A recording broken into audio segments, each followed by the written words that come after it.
Na Argentina, Flávio Bolsonaro se reuniu com Javier Milei na residência oficial do presidente. Para o libertário, a onda azul vai chegar ao Brasil neste ano.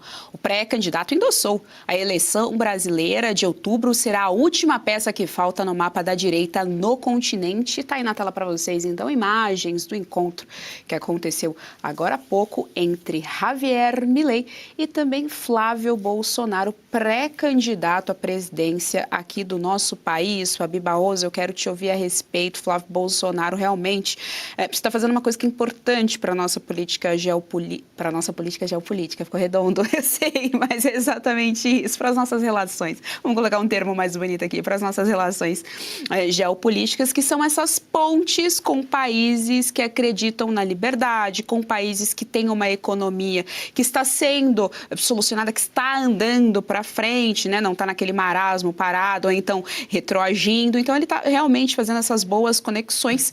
O Milei é o leão lá na Argentina, hein? Vamos ver que bicho o Flávio Bolsonaro vai adotar, já que a fauna está em alta na América Latina. No momento, ele precisa só se manter em sobrevivência, né? Vários animais em extinção ele poderia ser. Bom, mas essas pontes colocadas aí é muito importante.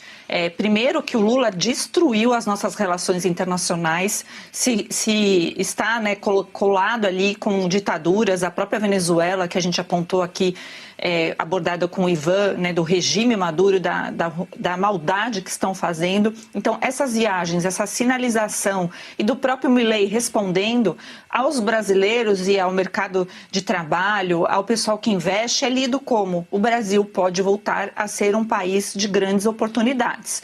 E também, o outro também é determinante. Se o Lula continuar por mais 4 anos, vai afastar muita gente aí desses investimentos, dessa proximidade. Então, a Argentina é um país que poderá ficar mais perto de nós se o Lula for derrotado, o PT for derrotado, assim como toda a América Latina que varreu o esquerdismo, esse esquerdismo típico aí das ditaduras, né, desses tiranos do Foro de São Paulo. E também tem outras sinalizações importantes.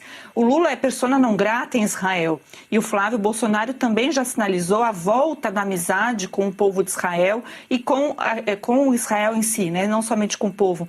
Aos Estados Unidos também, a própria União Europeia, né, que recentemente proibiu a carne brasileira por inépcia do Lula, pode ser retomado todo esse tipo de mercado. Então, esse mapa aí que a nossa produção também colocou, a importância do Brasil, né, para esse cenário geopolítico e o que vai ser definido aqui em outubro. Não é somente o futuro do Brasil em si, mas da América Latina como um todo. Esperamos que sejamos capazes, de fato, né, de trazer essa onda ao Brasil também, porque merecemos.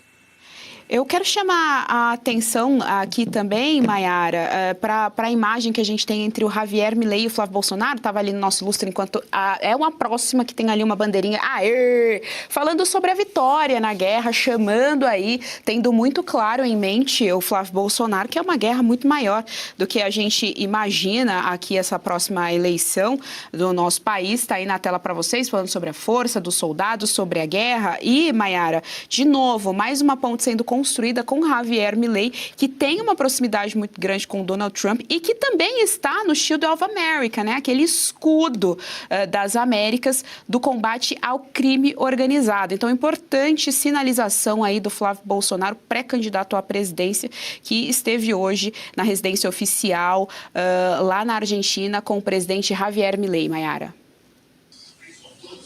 Uma sinalização importante de afastamento do eixo do mal, né? Do eixo das ditaduras que o nosso governo atual se esforçou tanto ao longo dos últimos anos para se aproximar, inclusive.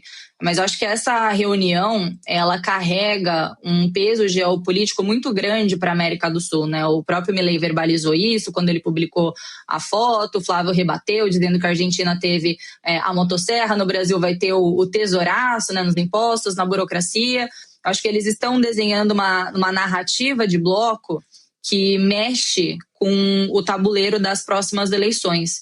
né? O que está acontecendo na nossa região hoje é uma mudança muito grande de forças quando a gente olha para a América Latina. E eu acho que a direita entendeu que para vencer o avanço do Foro de São Paulo, o alinhamento da esquerda com ditaduras, ela precisa jogar esse jogo internacional e ela precisa jogar esse jogo em bloco, né? Nas últimas eleições do continente, a gente viu as vitórias consecutivas de candidatos de direita, Colômbia, Chile, Bolívia, né? Liderança irreversível no Peru. O Flávio usou uma expressão, né, muito feliz no seu discurso, quando ele falou que os brasileiros estão olhando para esse mapa com inveja, né, com esperança de que o Brasil seja mais um país a dar essa guinada para a direita. Então, acho que essa união com a Argentina do Milei, ela sinaliza essa guinada, né, completa na política externa que o PL quer apresentar para o eleitorado. E eu acho que o Flávio aproveitou essa agenda em Buenos Aires muito bem, né? Inclusive, até aproveitou para falar com os apoiadores de Israel, para fazer promessas duras, dizendo que vai cortar relações com o Irã, que vai devolver credenciais, né, do embaixador israelense, que vai mudar, inclusive, a embaixada do Brasil para Jerusalém. Então, acho que o pragmatismo geopolítico ele muda da forma que o Flávio está se posicionando, né? Uma guinada importante para a gente de reposicionamento do Brasil do lado certo, né? Do globalismo, vamos dizer assim. Então, acho que para finalizar, é uma posição que o Brasil pode deixar de ficar isolado, inclusive, né? Focar em livre mercado, em redução do Estado, em segurança jurídica. Acho que esse encontro ali deixa claro que a oposição brasileira ela não está só disputando uma eleição interna, ela está também se conectando com um movimento internacional que eu espero, Geise, que realmente venha para ficar. Deixa eu chamar a atenção novamente aqui, Fabi, para aquela imagem, que é bastante importante. A gente tem aí na tela, então, a imagem aí, Javier Milei e o Flávio Bolsonaro. A frase é bastante importante. Diz o seguinte: a vitória da guerra não depende da multidão de soldados, mas da força que vem do céu. É do livro 1º de Macabeus, a passagem é a 3:19. Tá aí na tela, então, para vocês, Fabi. Por que eu tô chamando a atenção para essa frase? Bom, uma frase, um versículo bíblico, portanto, cristão, portanto, e a gente vive aqui no nosso país também já uma perseguição que é, infelizmente, característica desses regimes. Uma perseguição aos cristãos, de modo geral. Acho que um bom exemplo para ser pensado, uma coisa que ilustra bem isso, é essa perseguição aos homeschoolings.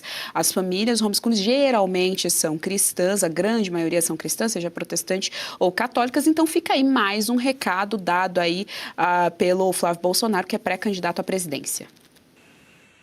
Essa retomada é bem clara, né? A bandeira do próprio Jair Bolsonaro era essa, né? De família, a volta ao cristianismo, e o Flávio Bolsonaro vai carregar ela junto. E o Milei está dando uma força, isso é muito bom a gente entender que tem esse apoio internacional.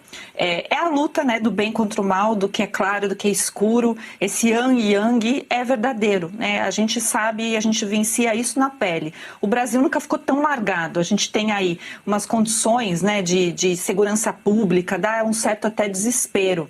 Então, quando se tem esses apontamentos, ainda mais nesse caminho, né, que a grande maioria do brasileiro é cristão, e a tendência é que a gente retome ainda mais esses valores. O próprio Nordeste, né, recentemente entrevistei em outro programa um político do Nordeste que fez questão de lembrar exatamente isso, que o povo do Nordeste é muito cristão, né? Ele carrega esses valores, mas infelizmente estão dominados por essas políticas públicas assistencialistas que são boas para retirar da miséria, mas nos mantêm como escravos, né? Então é muito mais profundo. Eu lembrei aqui da frase do Paulo Guedes, quando ele citava, né, que chegaremos ao patamar da própria Argentina, e que pena que não estamos, já estamos muito mais abaixo, a Argentina se levantou, e da própria Venezuela como uma ditadura.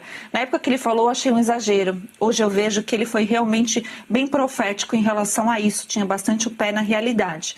E nós entendemos exatamente isso, que daqui, se mais 4 anos perseverarmos nesse regime que está se tornando o Brasil, né, de terrorista, um narco-estado, infelizmente a nossa saída vai ser para esses países que estão em desespero, como a própria Venezuela que a gente apontou hoje aqui.